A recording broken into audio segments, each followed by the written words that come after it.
Добро пожаловать на наш канал, и сегодня поговорим про художника, который подвергался критике со стороны друзей-передвижников, был женат на падшей женщине, неоднозначный Иван Николаевич Крамской.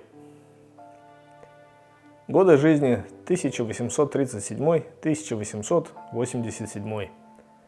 Русский художник, писавший великолепные портреты и жанровые сцены, организатор, идеолог передвижнических выставок. Именно он был главным среди передвижников, зачинщик знаменитого бунта 14, когда наиболее талантливые и неравнодушные ученики Академии художеств протестовали против закостенелого академизма, царящего в этом учебном заведении. Мало какой художник сделал больше для развития русской живописи, чем Крамской, и в этом его неоценимый вклад в искусство. Он писал великолепные портреты, например, знаменитая «Неизвестная», с простой и логичной композицией, глубоким психологизмом и безупречной техникой исполнения. Изображение на портретах Крамского всегда идеально отображает внешность человека, с которого оно было написано. Он ничего не приукрашивал, а задачей художника считал показать внутреннюю суть, найти лицо написанных на портретах людей. Но вот сама жизнь Крамского получилась во многом трагической и совсем неоднозначной. Совсем не такой, как картины. Они обычно никаких вопросов не вызывают, скорее лишь восхищение мастерством художника. Крамской сумел указать путь многим, определил развитие русской живописи в XIX веке, но так и не сумел прийти к своему единому мнению по многим ключевым вопросам. Он был непоследователен, и в этом, возможно, его главная беда. На первый взгляд, он кажется неопровержимым борцом с академизмом. Тут и бунт 14, и организация артели художников, и общество передвижников, где выдающиеся русские художники Репин, Перов, Федотов и сам Крамской пытались показать реальную Русь без глянца и приукрашиваний, высмеять пороки и посочувствовать бедным, указать на их ужасающее положение в обществе и тяжелые, зачастую невыносимые условия жизни. Однако Крамской, несмотря на то, что ушел со скандалом из Академии художеств, получил звание академика живописи и от него не отказался. Правда, был отказ от профессорской должности, но скорее просто потому, что непосредственно на написание картин Крамской зарабатывал больше. Зачем тратить время на менее оплачиваемую преподавательскую работу? Впрочем, он был преподавателем в обществе поощрения художеств и свою работу выполнял замечательно, оставив о себе добрую память всех учеников, в том числе и Ильи Репина. Крамской всегда был непримиримым борцом с самодержавием, классическим либералом, считавшим самодержавие тормозом в развитии России и всего общества. Но, когда поступил заказ на написание портретов императрицы Марии Федоровны и самого Александра III, то написал их мастерски и даже не думал об отказе, хотя в средствах остро не нуждался. Крамской искренне считал, что искусство должно поднимать глобальные вопросы нравственного выбора, искать ответ на поиск смысла жизни и человеческого предназначения. Именно им была посвящена его выдающаяся картина «Христос в пустыне». Ну а сейчас его больше знают как автора неприличной, по меркам XIX века, картины «Неизвестная». Воистину, не такой известности хотел для себя Крамской. Даже портреты, которые Крамской писал виртуозно, были для него всего лишь средством заработка, возможность обеспечить свою жену и детей. Он тяготился их написанием, работал без радости и удовольствия и мечтал о настоящих глубоких жанровых картинах, как «Христос в пустыне». Кстати, работать с портретами Крамской начал еще до того, как научился писать картины. Он был помощником фотографа в захолустном провинциальном городке Острогожск и ретушировал фотографии, поскольку из-за несовершенства техники они в ней отчаянно нуждались. В возрасте 20 лет, оказавшись в Петербурге, не особенно смущаясь, решил поступить в Академию художеств и успешно сделал это, сдав вступительный экзамен. Но Крамскому нужно было зарабатывать на жизнь, потому он и занимался ретушированием фотографий, и это у него получалось замечательно. Его даже назвали богом ретуши. А еще приходилось писать портреты и делать это постоянно изо дня в день, каждый год в течение всей жизни.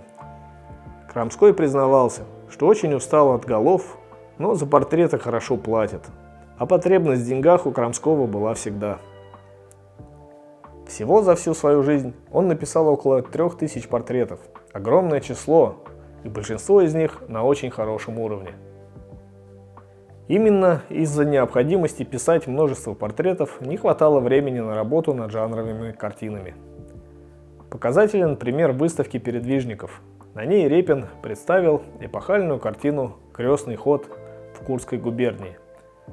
Владимир Маковский – великолепную жанровую работу «Свидание», отражающую неприглядную правду о тяжелом детском труде дореволюционной России, лишь слегка замаскированную под учение ремеслу.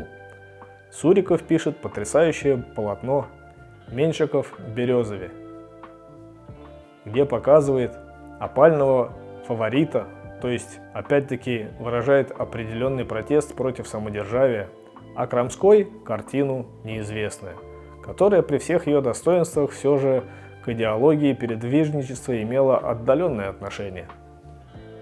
То есть главный идеолог передвижничества и последователь идей Чернышевского опять выступил в силу обстоятельств не столь однозначно. Как вообще тут оказалось это как котка в карете? Вопрошал знаменитый художественный критик Владимир Стасов. И картину выставили на выставке, исключительно учитывая заслуги самого Крамского и его организаторские способности. В личной жизни он был вполне верен своим взглядам на жизнь, в которых не обращал никакого внимания на мнение общества.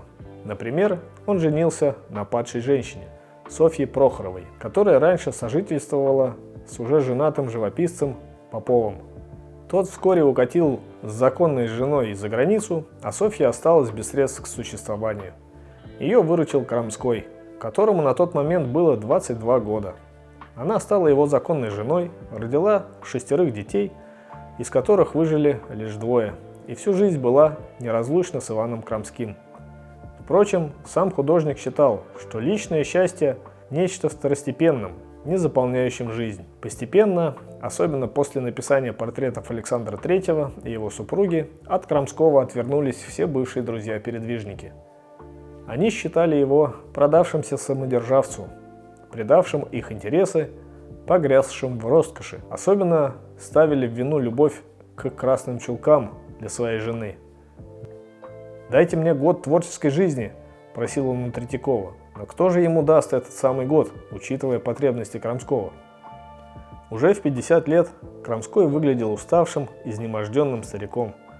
У него начались серьезные проблемы с сердцем, а чтобы унять боль, по рекомендации тогдашних врачей, активно применял морфий и продолжал писать портреты по 5-6 часов в сутки.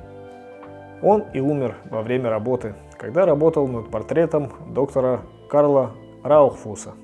Тот, несмотря на все свои знания, помочь уже ничем не мог. Так и закончился жизненный путь Крамского, талантливого художника, так и не сумевшего творить во имя чистого искусства.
Спасибо, что досмотрели видео до конца. Лайк и комментарий – отличный способ поддержать канал и автора.